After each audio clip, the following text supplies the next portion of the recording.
Good evening guys, coffee tayo.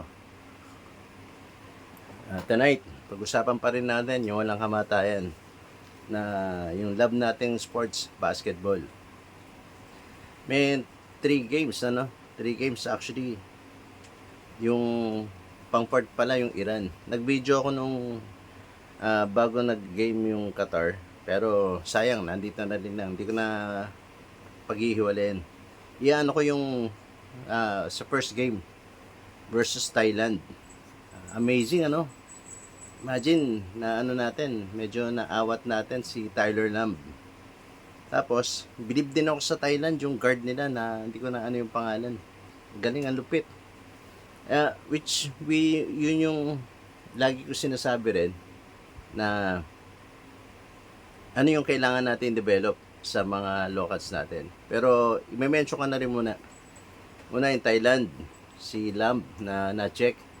Although hindi nabantayan yung guard, muntik na rin tayo sa guard. Medyo nanakot din ng onte, Pagdating ng Jordan, grabe yung pag-dominate ng import. Pero hindi lang yung import yung malalaki rin nila. Pag na-open, pag nagkaroon ng switch, hindi talaga kaya nung Pag hindi na depensa ni Junmar. Pag nag-switch, nahihirapan yung kapalit niya. Kaya sa big man talaga, necessity talaga na meron tayong big man. Ganoon naman, sa Qatar, nagkaroon naman tayo ng advantage kasi tingin ko hindi ganun kalalaki Qatar. Kaya lamang na lamang tayo. Yun yung siguro naman alam naman natin di ba? Napapanood natin yung mga lumang game ng Pilipinas. Lalo na yung time ng Centennial na puro local. Ang mini-mention lagi pag natatalo tayo, ang lalaki na yun, ang pinakaunang malalaki natin, yung Centennial. Pero pag mas malalaki pa sa atin, mini-mention nga yung size. Yung size ng kalaban. Kaya nagkakaroon ng disadvantage sa part natin. So, yung recently lang, yung Iran, ang galing ng Gilas, although muntik na tayong abutan, isa-isay natin yung mga kulang para sa akin. Kaya nga, sabi ko dapat i-develop natin yung center. Center dapat magkaroon tayo ng power forward na may character ni Abueva, kung paano depensa. Si Chito Loizaga, kahit malit siya. Si Pingris, sila Espino. Diba? Although meron tayo naging mga pwedeng power forward kagaya ni Taulaba, yung center din natin si Marlo Aquino, si Andy Sigel, si Junmar Fajardo Aguilar na kayang dumepensa malaki. Ang gustong mangyari sana sa mga bata, imagine mo yung age ni Kai Soto, tapos yung mga kabatch niya, tsaka yung mas bata sa kanya na malalaki. I-workout natin sila. 3 years from now, siguro up 2023, pagka 26, malalakas na yung mga yan. Diba? Medyo matagal-tagal nila madodominate yung basketball.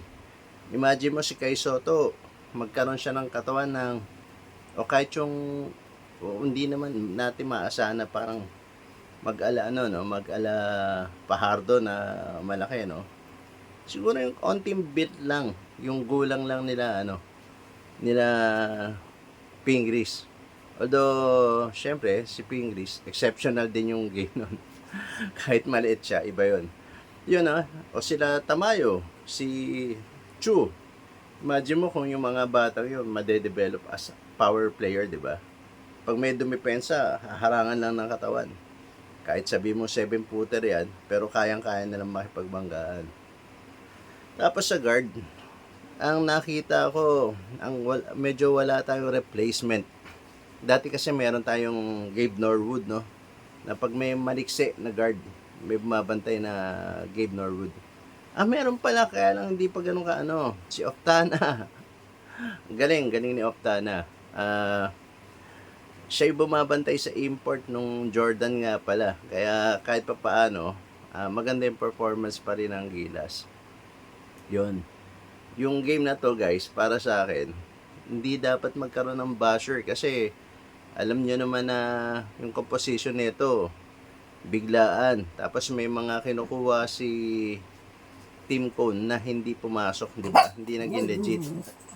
So, kung ano man yung magiging outcome nito, ano man magiging outcome niya, kailangan maging thankful tayo, di ba?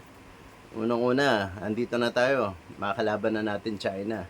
And may chance tayong pumasok sa top talaga. Pag pumasok tayo sa top, bonus na yon para sa players natin na nag-represent ngayon, tsaka kay coach team. Yan ang tinatawag na puso. Although, sa akin yung dalawang import natin, yun yung sinasabi ko na sa totoo na syempre, pag may kita mo yung mga plays, hinahanap pa rin yung si Brownlee. Kumbaga parang yung effort ni Brownlee exceptional. Pero imagine mo kung yung mga local, ganun din yung mindset, 'di ba? Develop din nila yung katawan nila para mag-ala Brownlee. Hindi naman kagaya ni Brownlee totally, pero at least 'di ba? May katulong yung kumbaga kasi mahirap kasi pag check yung import natin, pwedeng ma-check yung buong team. Di ba? Kagaya nangyari sa World Basketball, masyado nakaset yung play kay Jordan Clarkson. Pero alam ko naman kaya ni Clarkson yun. Kaya lang, sana, ganun din yung ganun palang gagawin na sana nga, sabi nga yung 5 ko Clarkson, Dwight Ramos, Fajardo, Edu, and Kai Soto. Hayaan mo magtitira tong dalawa sa labas. O pag na-open din si Kai tsaka si Edu sa labas, patirahin mo. Hayaan mo lang nasa ilalim si Junmar. Pero pag sasamahin mo yung tatlo na yun, para kahit magtitira, magkaroon ng kumpiyansa si Ramos at si Clarkson, may rebound. Tsaka, yun pa rin. Kailangan natin ng physical player sa future to Kailangan natin ng big guard. Tsaka, syempre, yung coach na sa totoo lang, tingin ko, may politics behind, yung performance si Chat. Ako, believe naman ako kay Chat kasi ang dami niya nang napag-champion. Kahit yung Pop, noong time na yun, napag-champion niya yung Pop Coke, yung naglaro sila Johnny. Kumbaga, after nung success nila sa Alaska, nakapagpa-champion pa sila ng di ba? Medyo may edad na sila noon. Pero yun, yung unang game ng Gilas, ang galing. Kaya lang, ang hindi ko nang gusto talaga yung mindset na nakapokus sa naturalized player. Diba? Dapat, maganda tayo, 3 years, may preparation naman tayo Huwag nating hanapin yung naturalized. Ang hanapin natin yung local na i-develop natin. Team play to Diba? Parang galit tayo pag kami, naglaro dyan naturalized, di ba? Tayo nga ngayon sa Asian Games, 2 naturalized natin Yung mga kalaban ba natin, may naturalized iba, tsaka may 2 rin ba? Kumaga, nauna rin tayo sa field foreigner. Hindi nga natin sigurado yung mga dati natin kung lahat ba yun. May Filipino blood di ba? Pero naglaro sa atin.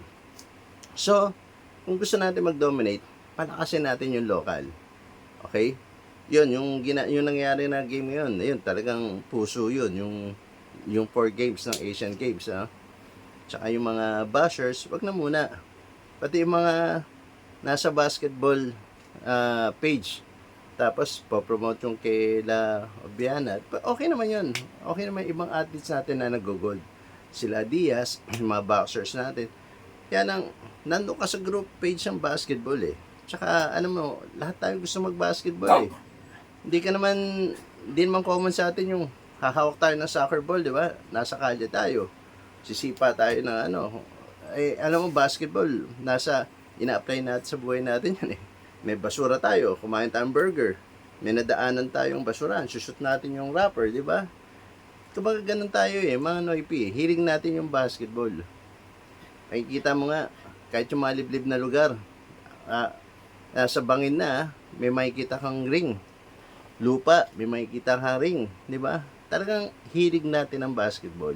So, wag naman nating parang awayin yung mga basketball fan. Kaya nga, nagkaka-sponsor. Pasalamat nga tayo kaya nga ako, yun ang inanok sa SBP lang. Kasi hindi ko makukontra yun kasi sila naman yung gumagastos para na kumbaga, maging successful, tsaka matuloy, o makapag-create ng malakas na team. Kahit may admit na natin, syempre, binabayaran yung iba dyan, pero at least, nananalo tayo. Nakikilala yung Pilipinas ngayon sa basketball, di ba? Kahit sabi mong medyo underdog tayo, maliliit tayo, nagiging competitive lalo. Di ba? So, sa akin, puso. Tsaka, yung naturalize natin, sana, pag-isipan din ng PBA. Huwag kayong tanggalin yung nabasa ko dati na may height limit para sa mga import. Tapos yung naturalize sila Blatch, kung gusto maglaro sa PBA, si Brownlee, yan, yung naglalaro ngayon, dapat paglaruin sila as local. Total Pilipino sila eh. Tayo nagbigay sa atin ng citizenship, di ba? Paglaruin sila as local para maging competitive yung buong ng PBA. Pero wag na kaya malakas si kung makikita nyo, kaya malakas si Junmar kasi nakikipag-compete siya sa mga import, sa mga malalakas sa import. Dinidepensahan niya at saka natitira niya. Pero wag naman sana na sasamahan siya ng ibang malaki para hindi na magiging balanse. Kagaya ng mga 80 sana, balance. Kung nasa si Fernandez, di ba, hindi pwede nandun si Gidabel. So, yun. Wag mo sana hanggang man ang mangyari sa Gilas, mag-champion mas sa Asian basketball. Suporta natin. Wag natin bash kasi swerte natin na naging competitive pa rin sila. Kahit yung medyo short notice, tapos yung mga players, hindi naman yan yung original na pinili niya eh. Kaya sa Gilas natin, laban lang. Coach team. Brownlee, although sabi nga, hindi ako sa mga naturalize, hindi yan pero a win is a win. Sa ngayon, kailangan natin manalo. Paghandaan na lang natin yung mga susunod na games na sana lumakas yung mga locals natin, yung mga bata. Pero ngayon, puso muna pakita natin sa mga naglalaro para sa Philippine team. Hey, laban lang guys. Puso.